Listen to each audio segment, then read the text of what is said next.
So within this lesson, we're going to work a little bit more with adding slides. So we had picked out a new slide. We had just gone into the slide selection here, and again, a lot of really cool ones here. So it is worthwhile to just take a look through them and really see these awesome slides that they have. These are all pre-made, and you can just simply go and select.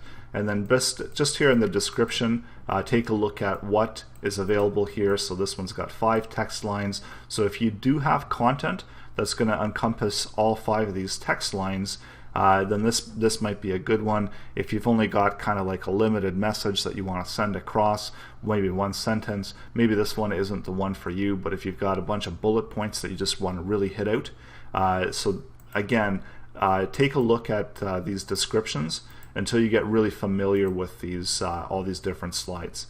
And again, ones like this, really cool. And just make sure that you do realize that there's 4 text lines. So there's 1, 2, 3, 4 different text lines, as well as a background that can be customized. And again, logo, intros. It's got really nice effects here.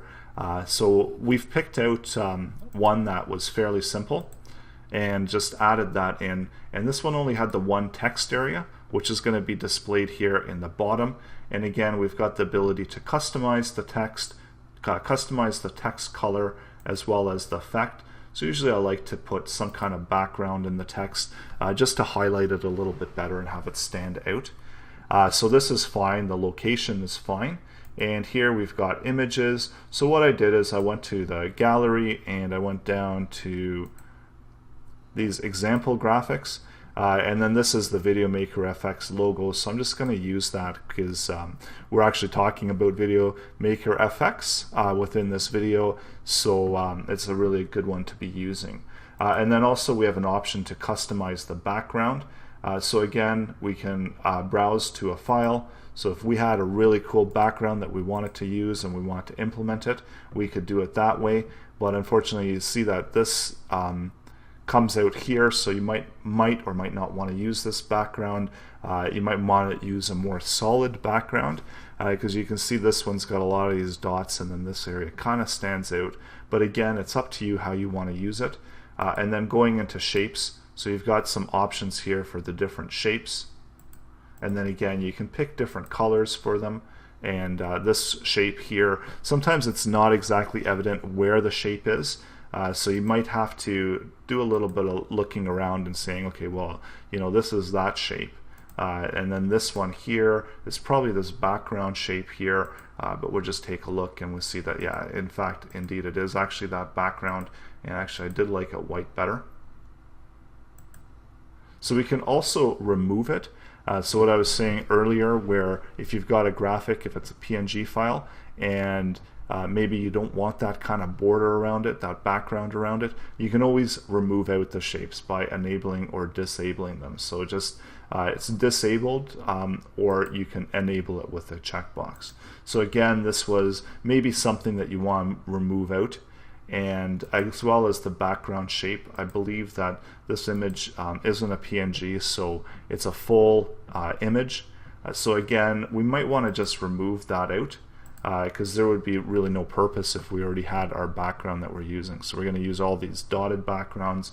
And again, going back to there, maybe we're just going to change that up a little bit and add another image to it.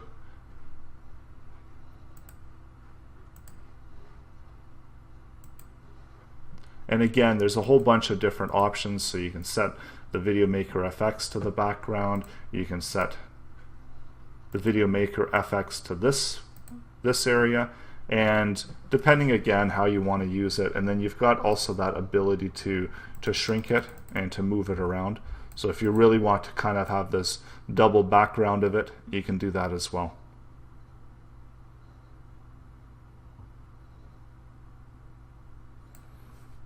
And you'll notice the order that it's being presented. So the background image is always going to be, as the name implies, background, and then here you've got the image above it.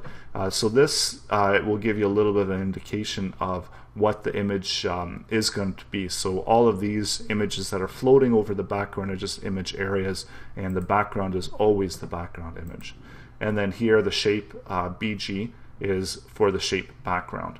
So here, because we're using a PNG, maybe we can enable it again and set it, and you can see here that now we're actually able to have that background show up within that format.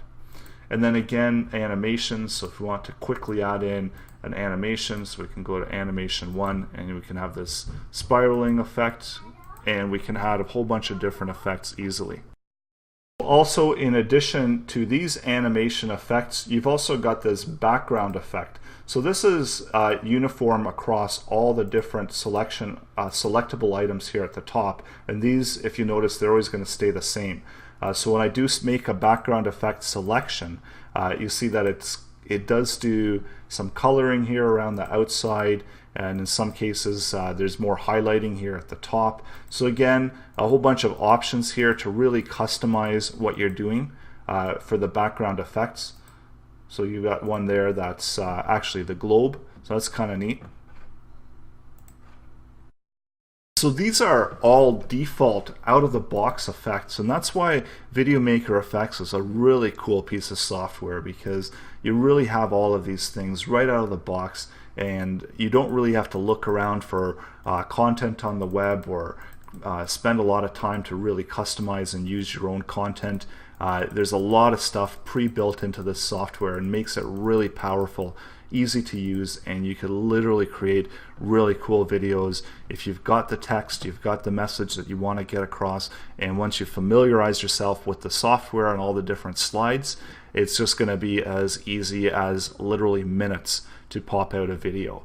And then these videos you can use to promote on YouTube. You can promote products, sell different pieces of content, reviews, and just marketing messages, and a whole bunch of different options. So really, it's limitless what you can do with it, and really cool, easy to use piece of software.